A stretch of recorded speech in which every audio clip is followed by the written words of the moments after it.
С горестью стоит сообщить, что сейчас мне предстоит заниматься с вот этой вот китайской дрочепоткой. Накат у мотора 113 часов, причем в режиме, из разряда дачных покатушек. Никаких гонок, ничего здесь никогда не было. Ну и традиционно для 140-х, 150-х моторов развалилось сцепление. Все как обычно. И китайцы же у нас это ребята бравые, поэтому корзину сцепления ждали еще и на заказ. Вот у нас абсолютно новая корзина сцепления. Ну что ж, что с этой корзиной мы уже знаем. Мы знаем, что разбиты вот эти вот шлицы, и корзина болтается. Как бы по опыту уже это понятно. Ну что, сейчас вскроем и посмотрим. Чтобы вскрыть, здесь все крайне просто. Отворачиваем кикстартер. Можно трос даже отсюда не откидывать. Прям плашку целиком снимаем, на которой трос крепится. И по кругу откручиваем все винты крышки. Масло, естественно, надо предварительно слить. Вот незамысловато снял крышку сцепления. Здесь у нас осталась вот такая шайбочка. Шайбочка это ставится вот сюда. То есть она надевается на вал кикстартера. Чтобы здесь вообще все раскрутить, вам надо не так много. Нужна головка на 8. По сути, вот самая простая. Ключ на 17, чтобы открутить нижнюю сливную пробку. И ключ на 12, на 13 или шестигранник, чтобы отвернуть кикстартер. Удивительно, но я здесь не увидел особо большого количества стружки. А это свидетельствует о том, что владельцы не забивали на свою технику, а все-таки как-то прислушивались и обслуживали ее. Поэтому разрушение корзины находится не в терминальной стадии. Но смотрите, что мы имеем. То есть корзина имеет вот такой вот люфт. Ее можно и вот так вот шатать, и вот так шатать. Да как угодно можно ее шатать. То есть посадочное место корзины сцепления полностью разбито. Повезло тем, что прокладка практически везде с картера отошла. Большая часть оставилась на крышке. Вот, поэтому будет все проще это мыть, чистить и прочее. Также выжимной грибок. Тут уже такой себе видавший вида. И, кстати, смотрите, какая забавная штука. Сейчас мы о корзине поговорим отдельно. О корзине сцепления. Смотрите, что сейчас китайцы поставляют в комплекте с корзиной сцепления в сборе. То есть здесь есть и грибочек, и все шайбочки, и стопоры. То есть вообще есть абсолютно все. И даже выжимной подшипник. И, собственно, весь пакет корзины сцепления. То есть это не голая корзина, а вместе с дисками, с пружинками, с выжимным подшипником. То есть все абсолютно полный комплект. И это радует. Ну и, собственно, главный виновник торжества — это вот эта шестерня. Почему корзина люфтит? Потому что, китайцы ребята гениальные, они делают из своего рисового с алюмина корзину. Вот это, а шестерня металлическая. И со временем вот здесь появляется люфт, то есть это основная приводная шестерня по факту. И, собственно, что происходит? Происходит то, что вот это посадочное место разбивает, и корзина начинает вот так вот делать шалам-балам во все стороны. Вот так.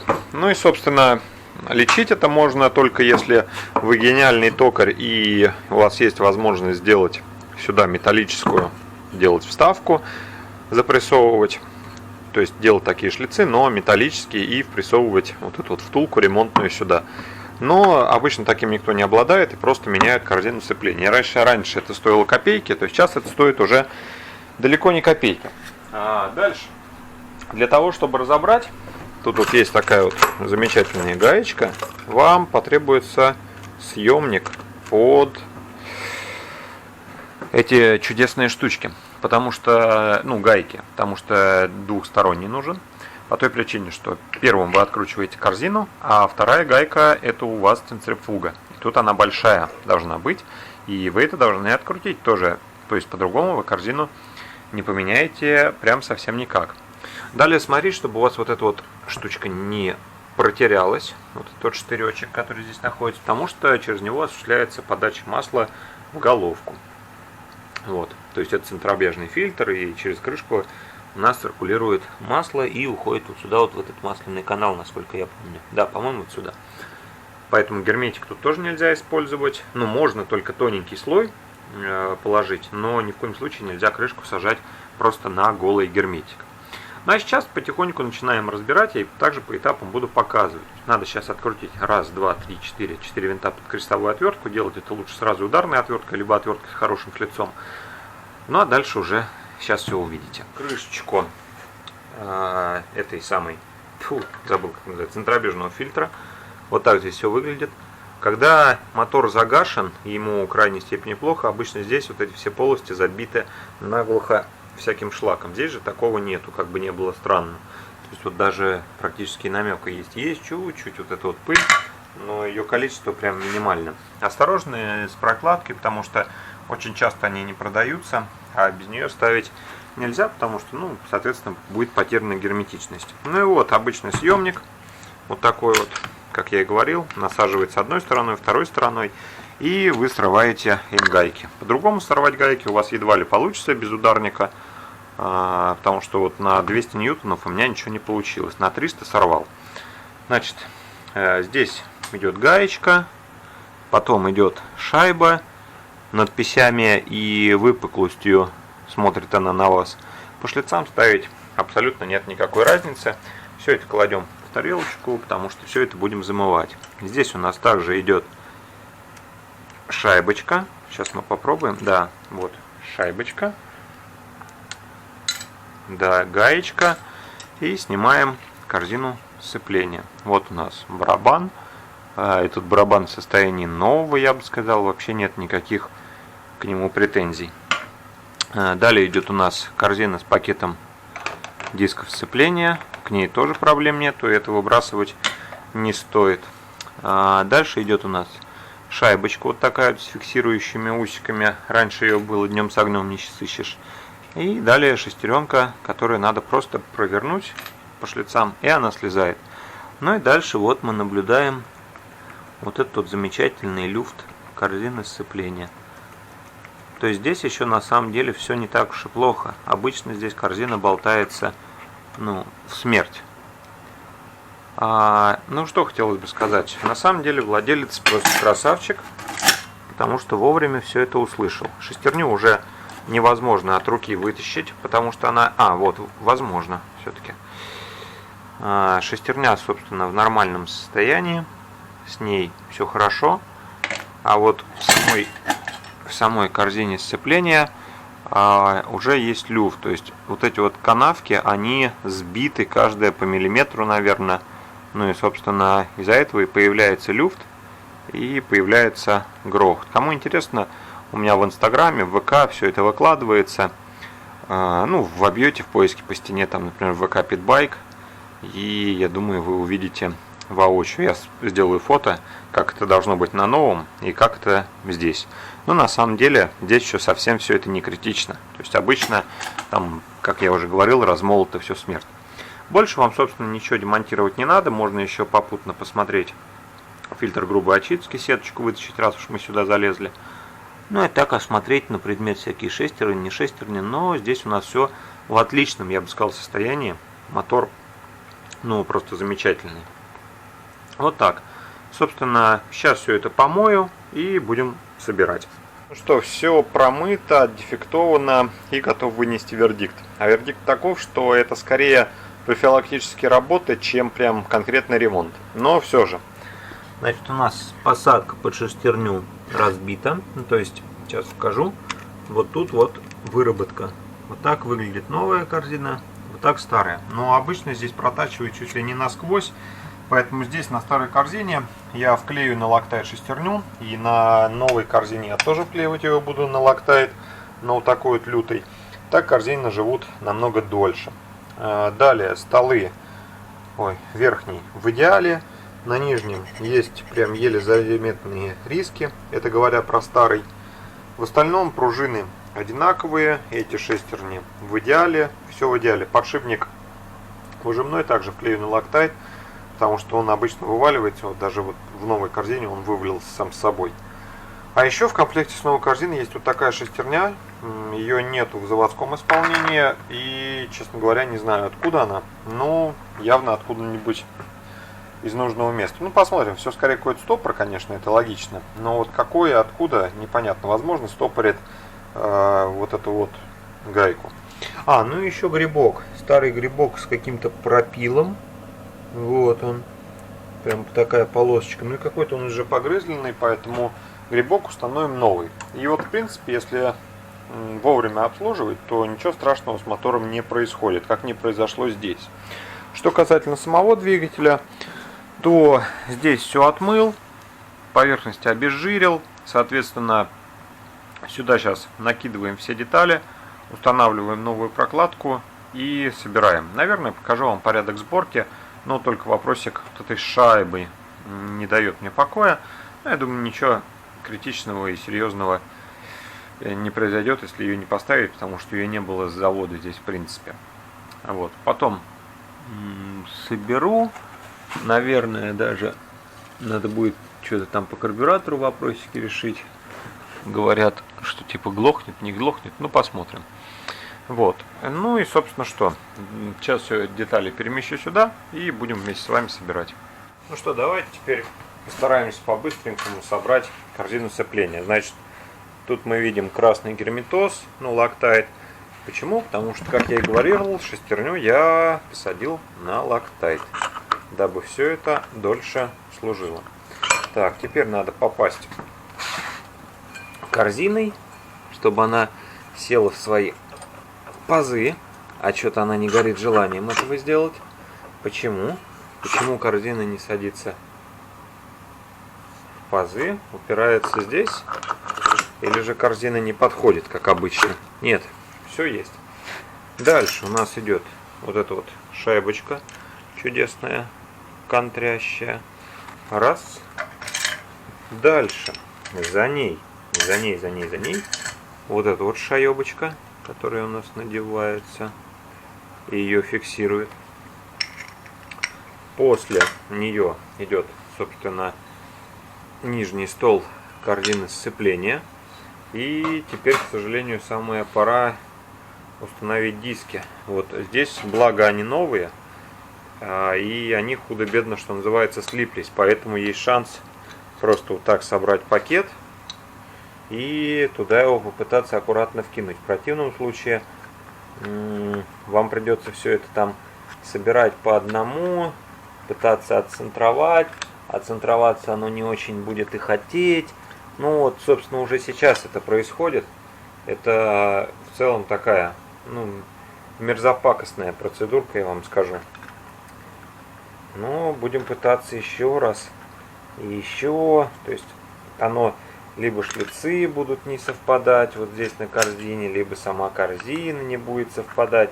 И вы вот это вот будете до потери памяти все крутить, вертеть, пытаться все это совместить.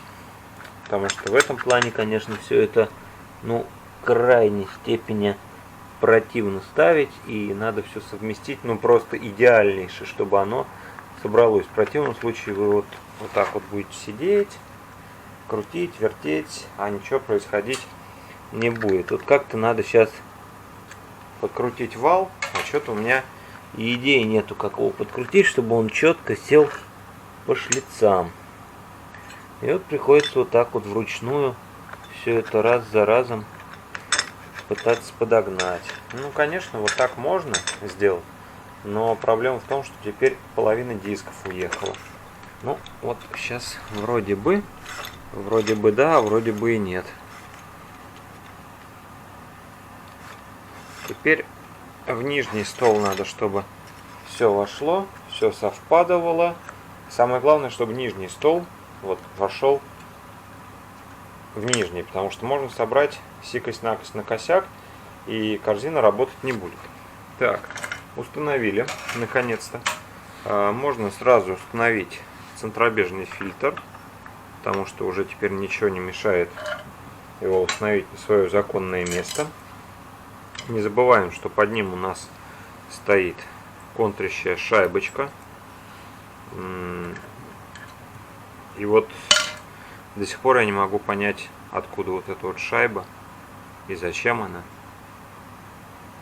Хотя, в принципе, подозрение у меня есть.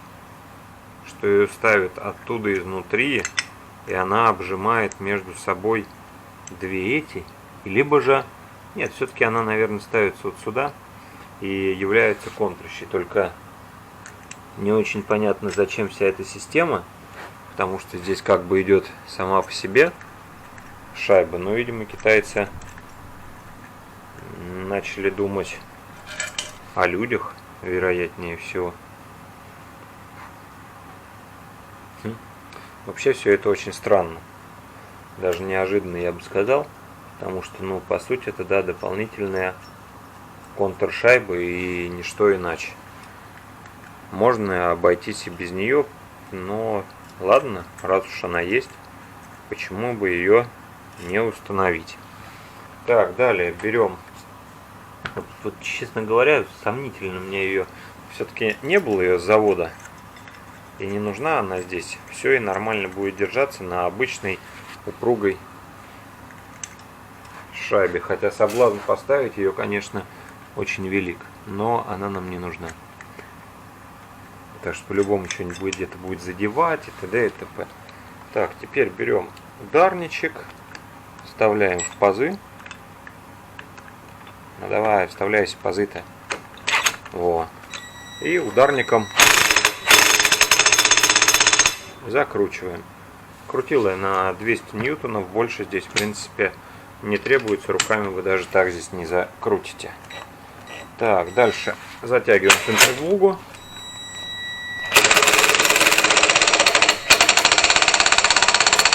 Достаточно, она уже отвернется, наверное, никогда. Не забываем на кикстартер надеть шайбочку вот эту вот волшебную, магическую. Опять корзину сцепления подводим. Ой, вставляем, устанавливаем пружинки. Вот видите, корзина уходит вниз, а она должна вот четко втянуться и никуда не деться. И вот в этом есть некие небольшие сложности. Так, подшипник выжимной я также вклеил на Loctite, потому что не очень я доверяю вот этой вот непонятной скользящей, полускользящей посадке его. Так, опять надо сейчас наживить два винтика. Наживили и вот вывели корзину, попали в шлицы, и теперь аккуратно ее подтягиваем, все, чтобы она уже в обратную сторону у нас не упрыгала и сидела на своих шлицах. Теперь еще один винтик и еще равномерно их подтягиваем. Я как бы это кручу ударником, но я ударником не затягиваю. Затягивать именно сам финиш буду обычной трещоточкой, потому что перетянуть и сорвать здесь легко, а не дотянуть тоже нежелательно, поэтому просто трещоткой дотягиваю. Так, а теперь устанавливаем на центрифугу прокладку. Собственно, устанавливаем центрифугу, винтики для нее. Берем и тоже ударником, я их сейчас наживлю, просто так быстрее, и у меня уже есть опыт использования этого инструмента, достаточно аккуратный, поэтому не вижу поводов тратить свое время, если уверен, что могу это сделать ударником без последствий. Тем более он не так уж и сильно долбит.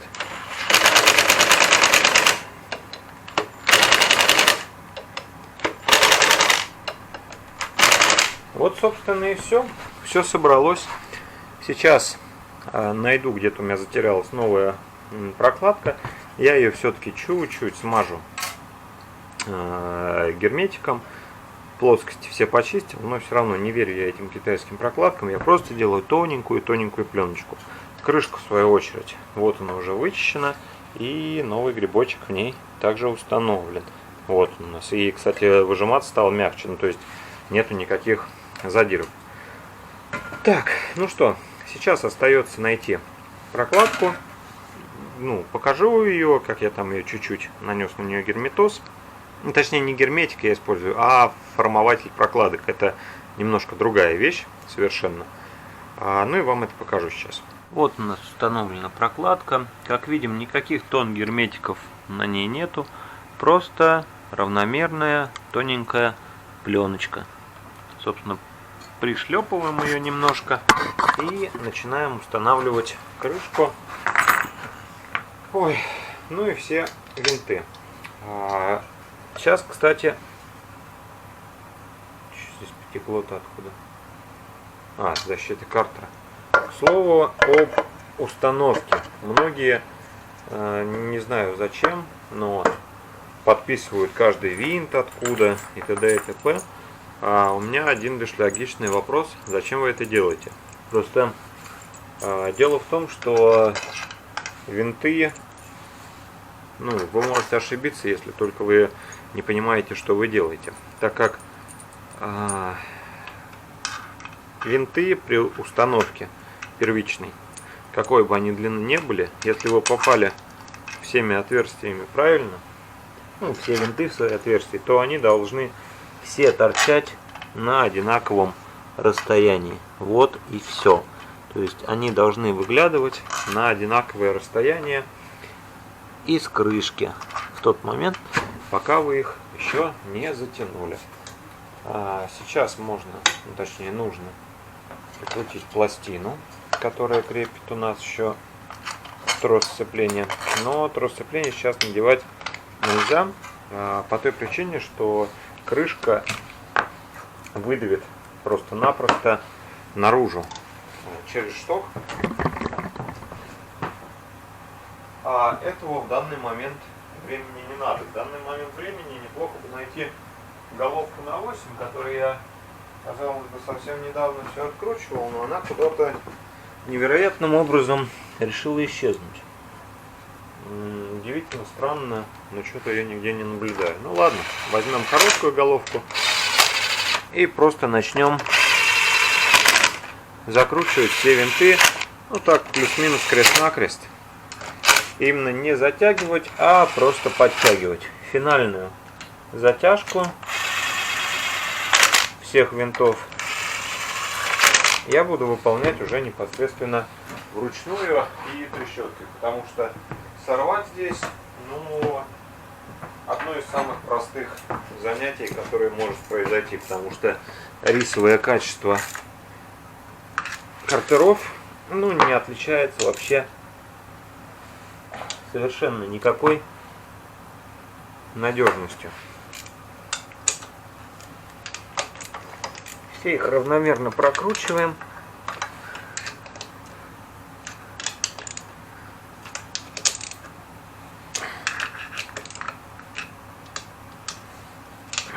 Закрутили, готово. Теперь можно, да можно сказать, что вручную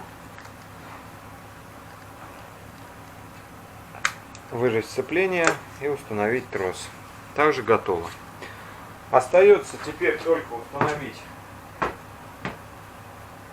кикстартер. И, собственно, на этом замена сцепления на, ну, да по сути, на самом деле, на 160-х моторах мало чем отличается. Просто там нету центрифуги. А так все абсолютно то же самое. Разница, ну, настолько минимальна, что я ее, например, не замечаю. Для меня это точно такая же технологическая операция, как и с этим двигателем. Ну, все это собрано, по сути, на одной базе, на одних картерах, и никакой сложности конструктивной отличий тебе не несет. Вот, остается в двигатель сейчас залить новое масло, ну и, собственно, запустить. Но это уже не относится к теме нашего видео, а тема видео нашего была именно непосредственно замена корзины сцепления. Вот так вот. Надеюсь, кому-то помогло. Ну а с вами была мастерская Панк Мотогараж. Я Сергей Панкратов. Всем пока.